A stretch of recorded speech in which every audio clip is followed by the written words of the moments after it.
아마 다들 기억하실 것 같은데 워낙 이 노래가 유명해가지고 몇 년 전에 정말 엄청난 히트를 했던 대박을 쳤던 노래가 하나 있었죠. 여러분 모두가 아마 즐겨 들으셨고 좋아하셨을 노래 같아요. 이 노래 있잖아요. 야야야 내 나이가 어때서 사랑하기 뭐한 나이? 딱 좋은 나이인데. 이 노래 다들 기억하시죠? 아직도 아마 어쩌면 많이 듣고 뭐 좋아하시는 그런 노래가 아닐까라는 생각도 들었습니다. 제가 특히나 이 노래를 더 기억할 수밖에 없는 이유 중에 하나가 지금 아쉽게도 작년에도 이제 코로나 때문에 교회 소풍을 못 가서 참 제가 지금도 마음이 안타까운데 몇 해 전에 이 노래가 한참 히트했을 때, 대박 쳤을 때 그 해에 소풍 갔던, 교회 소풍 갔던 그 버스 안에서 이 노래에 맞춰 정말로 그냥 흥겹게 함께 춤을 췄던 그런 기억이 있기 때문에 특별히 제 마음에 이 노래가 더 깊이 남아 있는데요. 근데 이 노래가 뭐 참 신나기도 하고 그러긴 한데 특히나 저는 이 가사가 너무 기똥차게 잘 지었다라는 생각을 아직도 하게 돼요. 가사가 그야말로 은혜롭잖아요. 너무 누가 썼는지 잘 썼어요. 이런 노래는 한 찬송가 625장쯤에 좀 넣어도 좋을 것 같기도 하다는 싶을 정도로 그런 생각이 들 정도로 참 가사가 은혜로워요. 그렇지 않나 싶죠? 야야야 내 나이가 어때서 사랑하기 딱 좋은 나이인데 이런 말씀도 있죠. 새 계명을 너희에게 주노니 서로 사랑하라. 내가 너희를 사랑한 것 같이 너희도 서로 사랑하라고요. 요한복음 13장 34절 말씀입니다. 사실 성경에 있는 많은 말씀들이 결국 우리한테 이 말씀하시는 거잖아요. 사랑하라. 사랑하라. 하나님 사랑하고 이웃을 사랑하라. 그러니까 찬송가로 아주 딱이죠. 네, 여러분, 제가 우스갯소리로 드리는 말씀이긴 하면서도 이 노래에 그렇게나 많은 사람들이 정말로 좋아했던 이유 중에 하나가 아마도 이 진짜 가사 때문이지 않나라는 생각을 해봤어요. 내 나이가 어때서? 그러니까 내 나이 무시하지 말라는 거잖아요. 나이 많다고 뭐라 하지 말라는 거잖아요. 내 나이가 어때서? 그래서 아마 많은 사람들이 좋아했던 것이 아닐까 싶어요. 그런데 참 그런 것 같다는 생각이 들었어요. 이 나이라는 게 말이죠. 참 우리의 마음을 꽤나 신경 쓰이게 하는 것 같다는 생각을 좀 해보게 됐어요. 이제 구정도 지났습니다. 확실하게 구정도 지났어요. 그러니까 이제 빼도 박도 못하게 진짜 2021년 시작된 거예요. 그러니까 한 살 더 잡수신 거라고요. 다시 한번 진심으로 축하드립니다. 네, 축하드립니다. 여러분 역시 분위기가 이럴 줄 알았어요. 나이 한 살 더 먹은 것 가지고 뭔 축하 소리를 하냐고 누구 놀리냐고 그런 표정 들이실 것도 같은데 우리가 그렇게 참 어찌 보면 나이라는 거에 참 민감하고 나이 먹는 거에 굉장히 어떨 때는 좀 서운하고 괜히 마음이 좀 울적하기도 하고 그럴 때가 있는 것 같아요.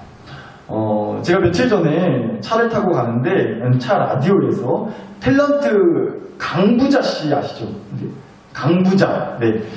그분이 한 달 전에 이제 노래를 발표하신 게 있대요. 그래서 이제 라디오 방송에 나와가지고 그 노래를 직접 부르시더라고요. 그런데 그 노래 가사가 정말 눈물 콧물 쏟게 만들 만한 그런 가사더라고요. 물론 제가 감히 여러분 앞에서 나이가 어쩌고 저쩌고 해서 너무 죄송한데 특히나 좀 연세 드신 분들이 이 노래를 들으시면 진짜 눈물 콧물 다 쏟으실 것 같다라는 생각이 좀 들었어요. 노래 제목부터가 이래요. 그게 바로 오늘 설교 제목인데 바로 나이 더 들면이라는 그런 제목이더라고요. 그런데 제가 또 이제 말로만 이렇게 말씀을 드리면 이제 별로 와닿지 않으실 것 같아가지고 한 2, 3분 정도 되는 노래 영상을 가지고 왔거든요. 그래서 잠깐 이 노래를 들으시고 어떤 노래인지 한번 가사를 잘 집중해서 한번 들어보시고 설교를 좀 이어가도록 하겠습니다. 잠깐 우리 함께 이 노래 들어보도록 하겠습니다.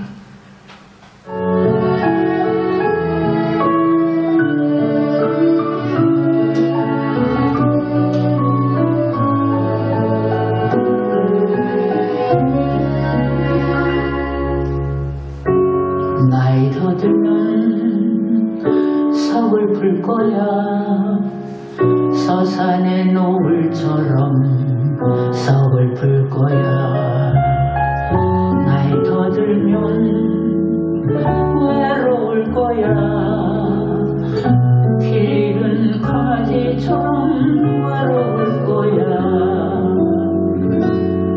사랑하는 당신이 곁에 있어도 서럽고 외로울까.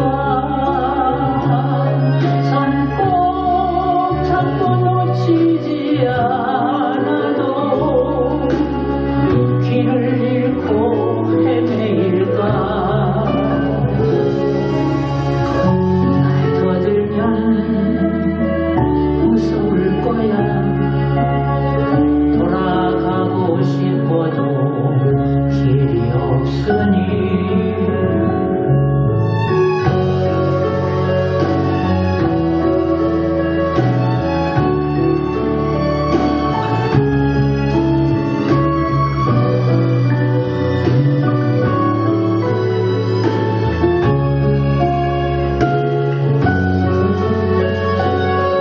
사랑하는 당신이 곁에 있어도 서럽고 외로울까.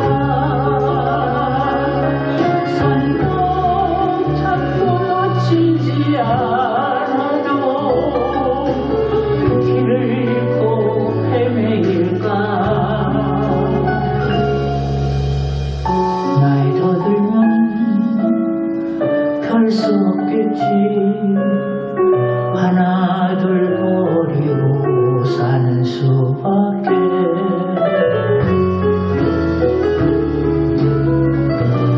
하나 둘 버리고 사는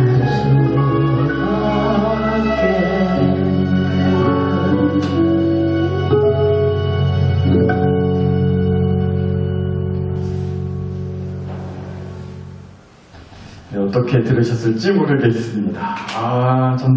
근데 들려드리면서도 사실 한편으로 죄송한 마음이 들었어요. 은혜 받으러 오셨는데 괜히 울적하실 것 같아가지고 노래 분위기가 좀 그러잖아요. 제가 그럼에도 이 노래를 함께 나누고 싶었던 이유가요. 먼저는 혹시라도 나이 먹는 것에 대한 왠지 모를 서러움이 있으신 분들의 마음을 좀 공감하고 싶어서였고요. 그래서 가사를 좀 제가 유심히 더 여러 번 보게 됐어요. 가사를 다시 한번 읽어봐 드리면요. 나이 더 들면 서글플 거야. 서산의 노을처럼 서글플 거야. 나이 더 들면 외로울 거야. 길 잃은 강아지처럼 외로울 거야. 나이 더 들면 무서울 거야. 돌아가고 싶어도 길이 없으니. 나이 더 들면 별 수 없겠지. 하나둘 버리고 사는 수밖에. 앞서 말씀드렸던 내 나이가 어때서 라는 그런 노래는 정말 나이 먹어도 당당하게 신나게 살아야지 들으면 절로 기분을 좋게 해주는데 방금 들으신 노래는 참 우리의 마음을 어쩌면 울적하게 하는 것 같기도 합니다.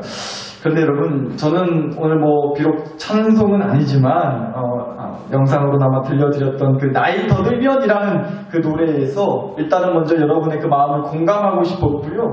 동시에는요, 무엇보다도 우리 안에 이런 은혜를 좀 간절히 구하고 좀 믿음으로 결단하고자 하는 마음이 오히려 우리 안에 좀 생겼으면 좋겠다는 그런 소망의 마음으로 특별히 이 노래를 또 설교 중간에 함께 나누어 봤습니다. 근데 그게 뭐냐? 그럼 대체 그게 뭐냐? 오늘 주신 말씀을 통해서 우리가 그것을 좀 함께 생각해 봤으면 하는데요. 오늘 주신 말씀에 야곱이라고 하는 사람이 나와요. 창세기 말씀에 나오는 아브라함 있잖아요. 그 아브라함이라는 사람의 아들 이삭, 그리고 그 이삭의 쌍둥이 두 아들 에서와 야곱 할 때 그 야곱이에요. 근데 이 야곱이 그야말로 정말 만만치 않은 인생을 살았던 사람이었어요. 진짜 흔히들 하는 말로 산전, 수전, 공중전, 별의별 일을 다 겪으면서 정말로 파란만장한 인생을 살았던 사람이 바로 야곱이었어요. 오죽하면 오늘 주신 말씀에서 야곱이 자기 입으로 이렇게까지 말을 했잖아요. 구절을 한번 다시 보시면요. 야곱이 바로에게 아뢰되 내 나그네 길의 세월이 130년이니라. 내 나이가 얼마 못되니 우리 조상의 나그네 길의 연주에 미치지 못하나 여기가요 험악한 세월을 보내었나이다. 야곱이 이렇게 말을 하는 거죠. 자기가 살아온 인생의 세월을 쭉 돌이켜보니까 어떤 세월이었다고요? 험악한 세월이었다는 거예요. 사는 게 뭐 무지막지했다는 거죠. 말도 못할 만큼 온갖 고생이라는 고생은, 고난이란 고난은 다 겪었다라는 거겠죠. 그런데 여러분 지금 이 말을 야곱이요, 이 말을 누구 앞에서 한 거예요? 바로 애굽 나라의 바로라고 하는 그 왕 앞에서 한 거란 말이에요. 이 다른 나라, 그러니까 애굽이라고 하는 다른 나라의 왕 앞에서 얘기를 야곱이 했다라는 거죠. 그런데 더 웃긴 건 이 애굽 왕이요, 바로 왕이 야곱한테 혹시 사시는 게 좀 힘들지 않으셨냐고, 여태까지 살아오시면서 힘든 일은 없었냐고, 인생사가 그렇게 만만치 않았지는 않았냐고 뭐 이렇게 물어봐서 야곱한테 뭐 그런 질문을 해서 야곱이 대답을 한 게 아니었다는 거예요. 8절을 다시 보시면 분명 바로 왕은 이렇게 질문했어요. 야곱에게 묻되, 바로가 야곱에게 묻되 네 나이가 얼마냐? 나이가 얼마냐? 나이를 물어봤다는 거예요. 나이를.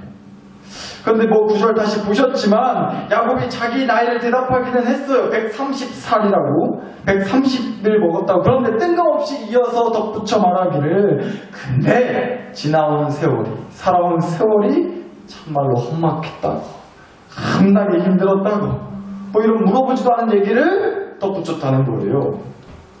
그럼 도대체 왜 야곱이 뜬금없이 나이를 물어본 질문에 이런 얘기를 했을 거예요? 무슨 이유 때문에? 모르죠. 왜 그랬는지는 모르겠어요. 사실 야곱이요, 앞서 제가 애굽을 딴 나라라고 말씀을 드리기도 했지만 야곱이 원래는 가나안이라고 하는 땅에서 살다가 그 애굽 나라의 총리가 된 자기 아들 요셉을 따라서 애굽으로 쉽게 말하면 지금 이사를 온 거거든요.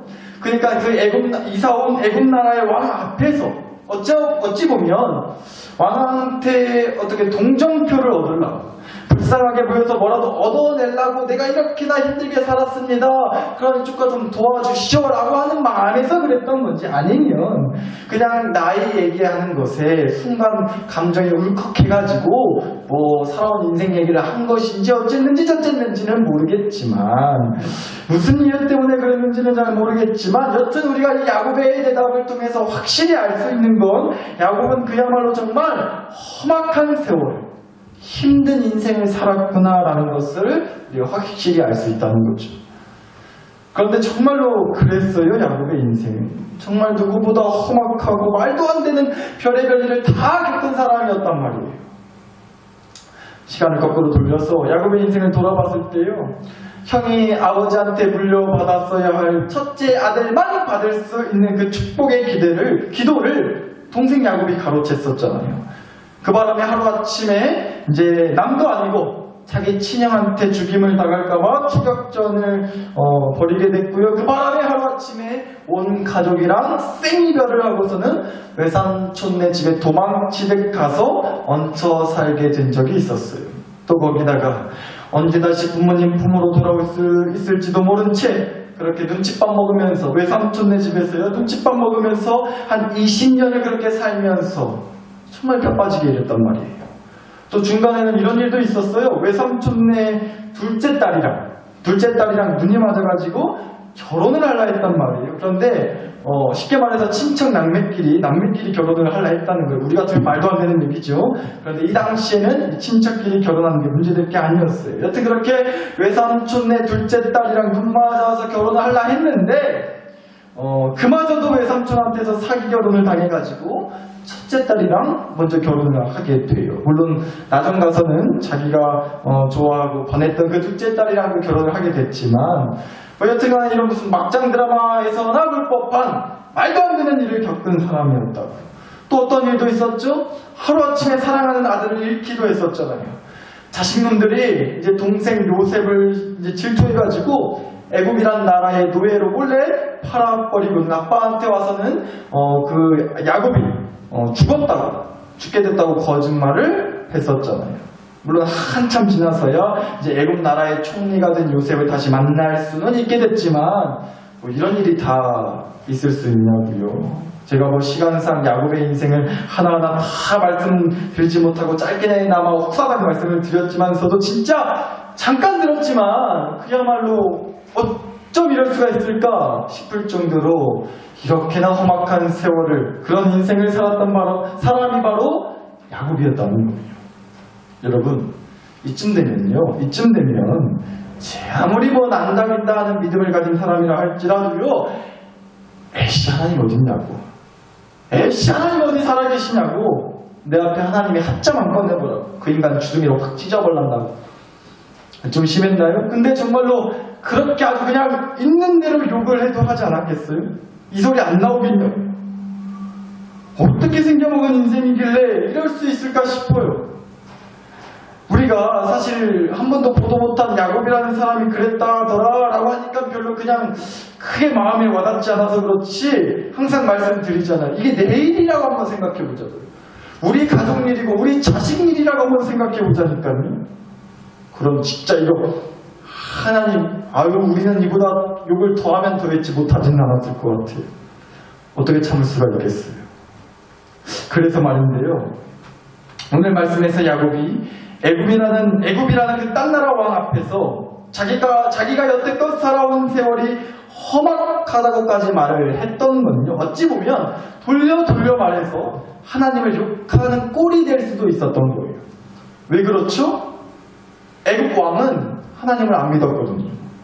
그런데 애굽 왕도 알기는 알았어요. 요셉 총리를 통해서 말이죠. 요셉 집안이 그러니까 야곱의 집안이 하나님을 믿는 집안이라는 것은 알았을 거예요. 그런데 그 하나님을 믿는다고 하는 사람이 와서는 자기 앞에 와서는 살아온 인생을 놓고 얘기할 때 내가 믿는 하나님 덕분에 하나님이 여태까지 지켜주셔가지고 하나님이 엄청 복을 듬뿍 주셔가지고 험악은 무슨 그야말로 행복한 인생이었다고 남모를 것 없는 그런 축복받은 인생이었다고 말하면 또 모르겠는데 아휴 말도 마시라 내 나이 130인데 지난 세월이 정말 그지 같았다고 험악한 세월이었다고 뭐 이런 얘기를 하면 아니 당신이 믿는다고 하는 하나님은 대체 뭐 하시는 분이냐고 그러니까 그런 걸 뭐로 믿냐고 라는 소리를 들어도 듣지 않겠냐고 결국 어찌저찌해든 하나님을 욕먹이게 되는 거죠. 그러니까 여러분 이렇게 우리가 오늘 주신 말씀만 놓고 보면 내가 험악한 세월을 보내었나이다. 내가 험악한 세월을 보내었나이다. 라는 이 짧은 한마디만 놓고 보자면 정말로 이 말이 딱 내 얘기 같고 우리 가슴에 와서 확 박힐 수도 있을 것 같아요.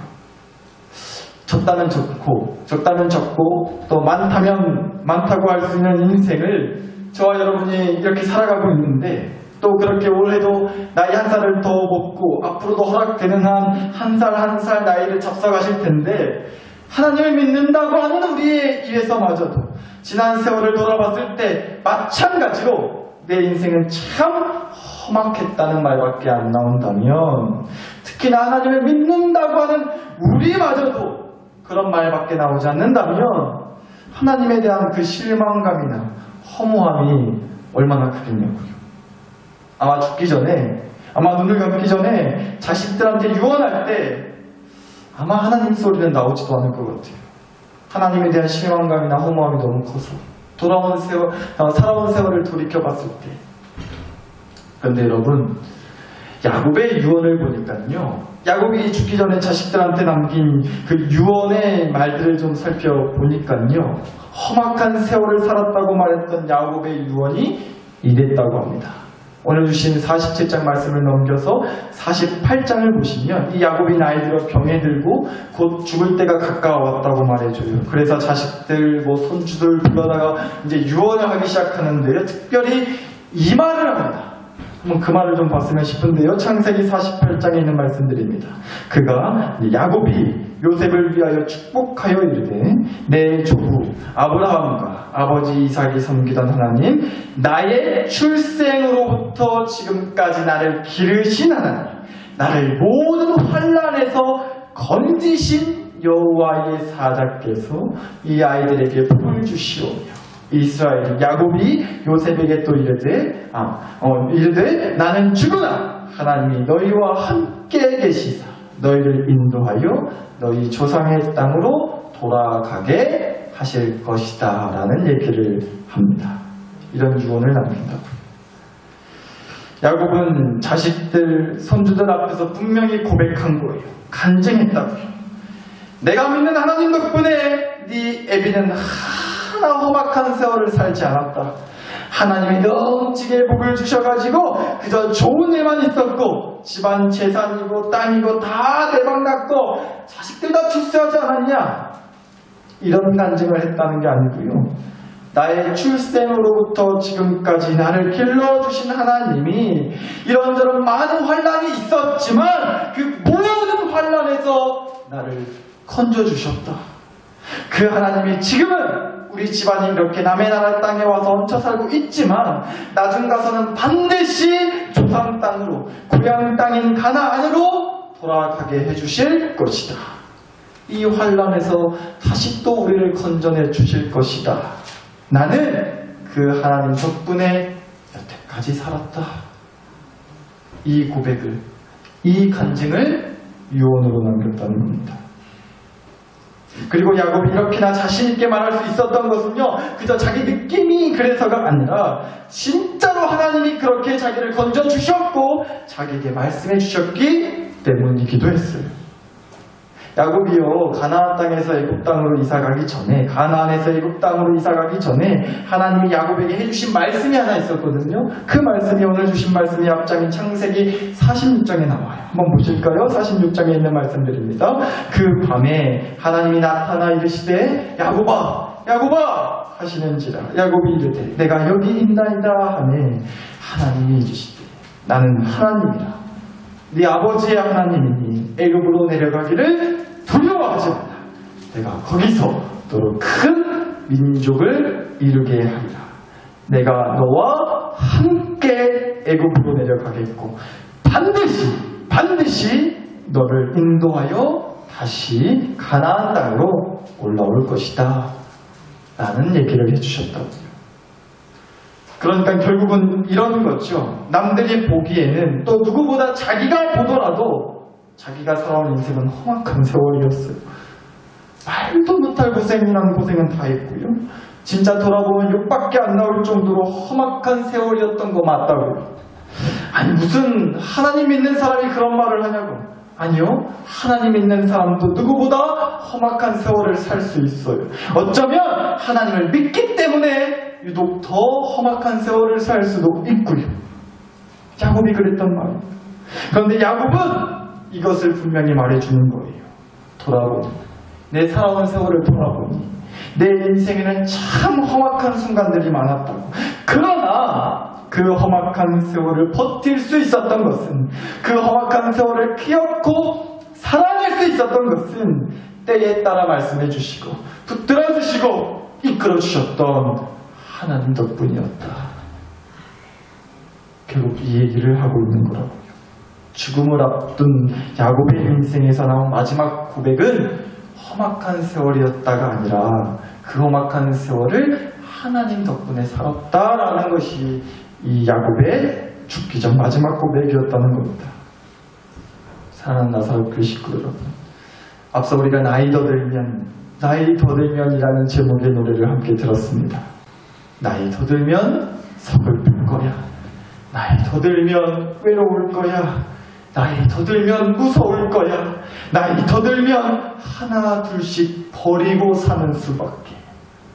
가사가 죄다 보이세요. 우중충해요. 그러나 여러분, 우리가 나중 가서 눈을 감게 될 때 부디 우리 자식들 앞에서 마지막 유언의 노래를 남긴다면 우리의 노래는 부디 다를 수 있기를 간절히 원합니다. 이 애비가 나이 더 들면 들수록 분명 서글프고 외롭고 무섭고 얻는 것보다는 잃고 버리는 게 더 많았던 참으로 험악한 세월이었지만, 그러나 나이 더 들면 들수록 그만큼 나를 환난 가운데서 길러주시고 건져주시는 그 하나님을 더 붙들고 그 하나님을 더 소망하고 그 하나님을 더 의지하며 살았느니라. 너에게 자신있게 이 하나님을 간증하고 싶구나. 그 간증을 남긴 세월을 네 애미는 살아왔다. 우리가 좀 이렇게 멋있게 신앙의 고백을 내 자식들, 내 가족들에게 남길 수 있었으면 좋겠습니다. 이 말씀만 드리고 마칠게요. 여러분, 유명한 속담 중에 이런 말 있잖아요. 호랑이는 가죽을 남기고 사람은 뭐를 남긴다고요? 이름을 남긴다고요. 자기 이름을 남긴다는 뭐 그런 속담 있죠. 그럼 질문이요. 하나님을 믿는 사람은, 하나님을 믿는다고 하는 저와 여러분은 뭐를 남겨야 될까요? 뭐겠어요? 우리 하나님이죠. 예수님의 십자가죠. 믿음이죠. 언젠가 TV를 보는데 어떤 택시기사분이, 한 중년 나이에 연세가 드신 택시기사분이 나와서 이런 얘기를 하시더라고요. 한평생, 정말 한평생 자식들을 위해서 돈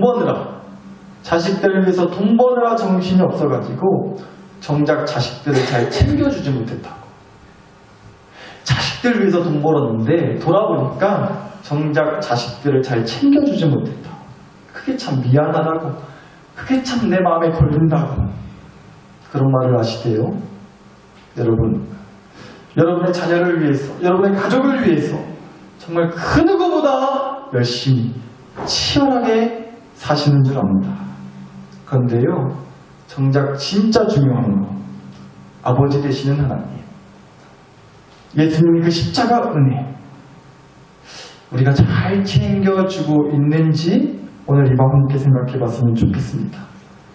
자식들한테 물려줄 유산이라고는 진짜 쥐꼬리만한 게 다고, 아니 그것도 없어서 물려줄 것이라고는 빚밖에 없다고 그렇게 걱정은 하실지 모르겠는데, 정작 하나님 믿는 믿음의 유산, 우리가 그거 잘 챙겨주고 있는지, 우리가 그 걱정은 얼마나 하고 있을까 오늘 이 밤 함께 생각해 봤으면 좋겠어요. 하루는 저희 딸애가 이렇게 묻더라고요. 아빠, 근데 하나님은 어디 있어? 왜 하나님은 교회 안 나와? 왜 맨날 하나님은 교회 빠져? 하나님 어디 있어? 이런 질문을 뜬금없이 하더라고요. 하나님이 지하게도 보고 싶었나 봐요. 그래서 제가 그랬죠. 예나야, 하나님은 예나 마음속에 계셔.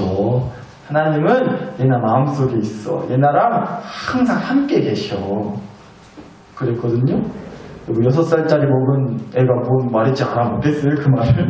그 말에 아멘을 하겠냐고요. 하나 이해가지 않는다는 표정으로 그러는 거예요. 근데 하나님이 그렇게 작아? 내 마음에 어떻게 들어와? 하나님이 엄청 작다 라고 얘기를 하더라고요. 그래서 그렇죠. 여전히 이해는 못하고 있지만 그러든 저러든 이렇게 말을 해줬습니다. 예나야, 그래서 감사한 거야. 그렇게나 크신 대빵 큰 하나님이 작은 예나 마음속까지 들어가 주시니 참 감사한 거야 라는 얘기를 해준 적이 있어요. 사랑하는 나사롭게 시골, 내 자식한테 큰 거 물려주고 싶으시죠? 아니요. 가장 좋은 거, 가장 큰 거 당연히 우리가 남겨주고 싶죠. 그런데 이런 말씀 드리고 싶습니다. 세상 무엇보다 크신 우리 하나님을 물려줍시다. 가장 좋으신 하나님을 믿는 믿음, 그 믿음의 유산을 잘 챙겨줄 수 있도록 내가 먼저 믿음으로 고백할 수 있었으면 좋겠습니다. 정말 험악한 세월이었어라. 말도 못하지. 내가 살아온 인생 험악한 인생이었다. 근데요, 그 험악한 세월을 살아갈 수 있도록 하나님이 여태까지 나를 길러주셨고, 기어코 그 험악한 세월을 살 수 있도록 모든 환난에서 여태까지 나를 건져주셨어라. 한 살 더 먹고 또 한 살 더 살게 하셨네요 라고 우리가 고백할 수 있었으면 좋겠습니다. 나이 더 들면, 나이 더 든 만큼 하나님이 나를 책임져 주실 줄 믿습니다.